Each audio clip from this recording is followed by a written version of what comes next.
महाराज की जय गुरुदेव, जय भीम, भारत माता की।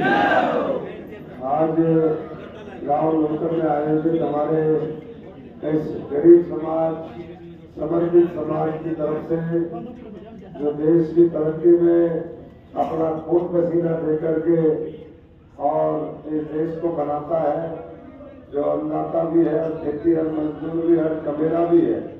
आज उस वर्ग की तरफ से आयोजित इस कार्यक्रम में यहाँ पर उपस्थित सभी मेरे सम्मानित पिता समान बुजुर्गों, नौजवान साथियों, माताओं, बहनों, प्यारे बच्चों, यहाँ तक भी आवाज जारी हमारे लोचर के सभी नगर निवासी, जो आप लोगों ने मान सम्मान की पगड़ी पहनाई, हमें यहाँ पर आशीर्वाद दिया, मैं अपनी तरफ से और तमाम साथियों की तरफ से आप सबका बहुत बहुत धन्यवाद और शुक्रिया अदा करता हूँ। और इतना ही कहूँगा कि कुछ लोग गरीबों के नाम पर राजनीति करते रहे। आजाद भारत में खूब राजनीति हुई, उन्हीं लोगों ने बाबा साहब को जो है जहाँ पर वो पहुँचने चाहिए थे नहीं पहुँचने दिया, उन्हीं लोगों ने बाबा साहब के खिलाफ षड्यंत्र किया। वही लोग गरीब किसान मजदूर के खिलाफ षड्यंत्र करते हैं। और आज जब देश में नरेंद्र मोदी जी के नेतृत्व में गरीब के कल्याण की योजनाएं, इस देश को आगे बढ़ाने की योजनाएं, आपको गांव में जो सुविधाएं आजादी के इतने वर्षों बाद नहीं मिली थी, आज जब वो पहुंचानी शुरू हुई तो मैं समझता हूँ कि उनके पेट में बहुत दर्द है, बेचारे बड़े परेशान हैं। कभी बाबा साहब का नाम लेते हैं, कभी संविधान कहते हैं खतरे में है, कभी कहते हैं आरक्षण खतरे में है।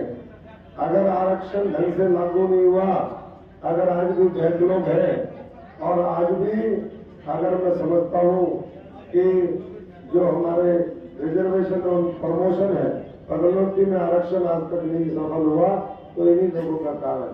अच्छी शिक्षा जो बाबा साहब ने कल्पना करी थी कि बच्चों को शिक्षित करो, संगठित करो, संघर्ष करो, अच्छी शिक्षा नहीं मिली, तो उन्हीं लोगों का दोष दिया जाएगा जिन्होंने 55-60 साल इस देश के ऊपर राज किया। तो मैं इतना ही सबसे गुजारिश करूंगा कि किसी के बहकावे में आने की जरूरत नहीं है। बाबा साहब के 5 स्मारक, जो 5 तीर्थ है, जहाँ पर वो पैदा हुए, जहाँ उनका अंतिम संस्कार हुआ, जहाँ उन्होंने दीक्षा ली, जहाँ उन्होंने लंदन में पढ़ाई करी, वो सारे आज स्मारक जहाँ दिल्ली में रहे वो नरेंद्र मोदी जी ने बनाए हैं। वही संविधान को प्रणाम करके और उसके साथ खड़ा होकर के संकल्प लेते हैं कि मैं संविधान की रक्षा करूंगा।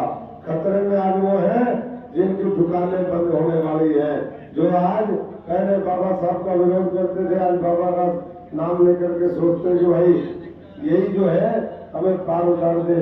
तो मैं तो इतना कहूंगा, अच्छे कर्म करो तब जाकर के काम होगा।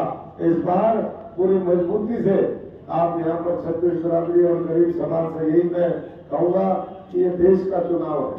और बाबा साहब भी क्या कहते थे, मैं सबसे पहले और सबसे अंत तक भारतीय हूँ। इसका मतलब क्या है कि हमें भारत के बारे में सोचना है, हमें अपने देश को महान बनाना है। देश आगे बढ़ेगा तो गरीब को वैसे ही ताकत मिलती जाएगी। देश ही अगर कमजोर रहेगा तो फिर व्यक्तिगत तो हो सकता है कोई मजबूत हो जाए, तो ना तो गरीब का कल्याण होगा, ना किसान आगे बढ़ेगा। अब इतनी हताश और परेशान हो चुके हैं कि हर जगह देख रहे हैं फ्रस्ट्रेशन आ गई बेचारों में। विदेशी ताकतों के साथ मिलकर के जो है फिर देश के खिलाफ साजिश करने में लोग लगे हुए हैं। तो मैं तो इतना ही सब साथियों से कहूंगा कि सारे तगड़े होकर के एक बार फिर मौका आया, लोकतंत्र के इस पर्व में 7-8 दिन बाद वोट पड़ेंगे। तो जो बाबा साहब ने वोट का अधिकार दिया, राजा, रंग, फकीर, प्रधानमंत्री, टाटा, बिरला, कोई भी हो, सबके वोट की एक ही बराबर वैल्यू है। और उन्होंने क्या कहा, राजा रानी के पेट से नहीं आपके वोट से पैदा होगा। तो कब तक वोट आपका और पेट फिर रानी का, ऐसे कैसे काम चलेगा?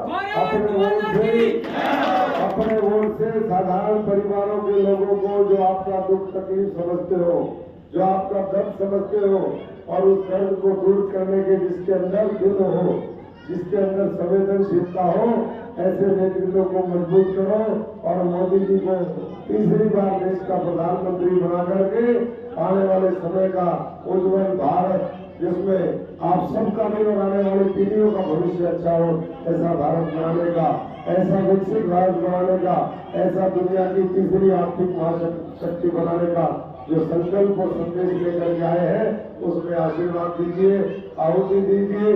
आपका आने वाला कल सफल होगा। आपको बहुत बहुत बधाई, आपका बहुत बहुत धन्यवाद। जय हिंद, जय भारत।